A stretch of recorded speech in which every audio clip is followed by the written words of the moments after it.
हाय नमस्कार, मैं उमेश और फिर से एक नई वीडियो में आपका बहुत बहुत स्वागत है। दोस्त, बिहार में आप सभी को पता है कि ज़मीन का सर्वे का काम चल रहा है। इसी बीच ज़मीन के सर्वे से रिलेटिव बहुत से अपडेट आती रहती हैं कि कभी स्वयं घोषणा प्रमाण पत्र जमा कराने का जो डेट है उसको एक्सटेंड कर दिया गया है, अब 30 नवंबर तक जमा कराएगा। फिर आपका जो कागजात जमा कराने का है, जो भी ज़मीन का कागज़ है उसको भी जमा कराने के लिए सरकार, जो मंत्री जी हैं राष्ट्रीय भूमि सुधार विभाग को, उन्होंने कहा था कि 3 महीने इस डेट को एक्सटेंड किया जाएगा, जिन लोगों को अपने 3 महीने के अंदर अपना ज़मीन का कागज़ वगैरह जमा कर लीजिए। इसी बीच फिर एक अपडेट आ गई है कि जो लोग अगर अपने ज़मीन का सर्वे नहीं कराते हैं तो उनके लिए और भी सरकार व्यवस्था कर रखी है, जो खुद से वो ज़मीन की सर्वे कराएगी। पूरा जानकारी क्या है मैं आपको इस वीडियो में दूंगा, तो वीडियो में बने रहिएगा। अगर चैनल पर आप नए हैं तो चैनल को सब्सक्राइब जरूर कर दीजिए, और वीडियो को अभी तक लाइक नहीं किया तो प्लीज़ एक बार लाइक कर दीजिए। चलिए दोस्त, वीडियो शुरू करते हैं। देखिए दोस्त, बिहार सरकार के जो राष्ट्रीय भूमि सुधार विभाग के मंत्री हैं डॉक्टर दिलीप जायसवाल जी ने, उन्होंने सुपौल में कहा है कि अगर जो लोग अपने ज़मीन के सर्वे नहीं कराते हैं तो हम क्या करेंगे कि वहाँ पे उन लोगों के घर पे प्रखंड का जो अधिकारी होते हैं, प्रखंड का जो अधिकारी होते हैं, उनके भेज के उनके घर पे ज़मीन का सर्वे हम कराएंगे। क्योंकि बिहार में कोई ऐसा ज़मीन नहीं है जिसको हमें छोड़ना नहीं है बिना सर्वे किए हुए।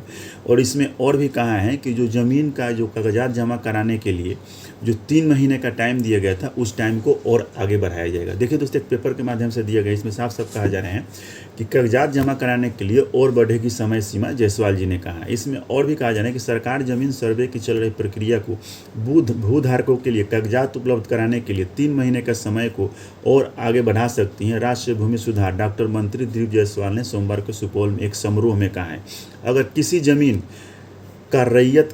किसी ज़मीन का सर्वे नहीं होता है तो सरकार रैयत के घर पदाधिकारी भेजकर ज़मीन की सर्वे कराएगी।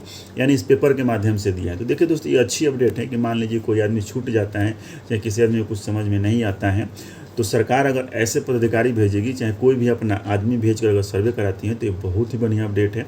और जो दोस्त ज़मीन का कागजात जमा कराने का जो डेट है उसको और बढ़ाया जाएगा। इसलिए जितने भी लोग अभी तक अपना स्वयं घोषणा प्रमाण पत्र नहीं जमा किए हैं, चाहे ज़मीन का कागज़ नहीं जमा किए हैं, तो सबसे पहले तो दोस्त ज़मीन के सर्वे कराने के लिए आपको अपना स्वयं घोषणा प्रमाण पत्र और वंशावली जमा करना बिल्कुल अनिवार्य है। ये तो जमा कर दीजिए, बाद की बात है आपको डॉक्यूमेंट प्रस्तुत करने के लिए। तो इस बीच में 3 महीने का तो टाइम मिला था, लेकिन और इस टाइम को एक्सटेंड कर दिया गया, आगे बढ़ा दिया गया, यानी 4-5 महीने और मिल गया आपको ज़मीन के कागजात जुगाड़ करने के लिए। तो अगर आपका ज़मीन ब्लॉक से निकलवाना है, चाहे आपका ज़मीन डिस्ट्रिक्ट लेवल से निकलवाना है, कहीं से निकलवाना है, तो आप अपने ज़मीन का कागजात को निकलवा लीजिए और निकलवा के अपने ज़मीन का जमा करा के अपने सर्वे को जरूर कंप्लीट करिए। क्योंकि देखिए दोस्तों, सर्वे होगा तो इसमें हर आदमी को फ़ायदा है, जो रैयत है उनको भी फ़ायदा है, जो अधिकारी हैं उनको भी फ़ायदा है। क्योंकि जब ज़मीन का सर्वे हो जाएगा, ये पूरा डिजिटल हो जाएगा, तो किसी प्रकार का जो धांधली होगा उसमें बहुत कमी आएगी। तो देखिए दोस्तों, यही अपडेट था जो मैंने आपको देने की कोशिश किया। हमारा वीडियो कैसा लगा जरूर बताइएगा, और वीडियो के रिगार्डिंग कुछ भी पूछना है तो पूछ सकते हैं। तब तक के लिए बस इतना ही, फिर मिलेंगे अगले वीडियो में न्यू अपडेट के साथ।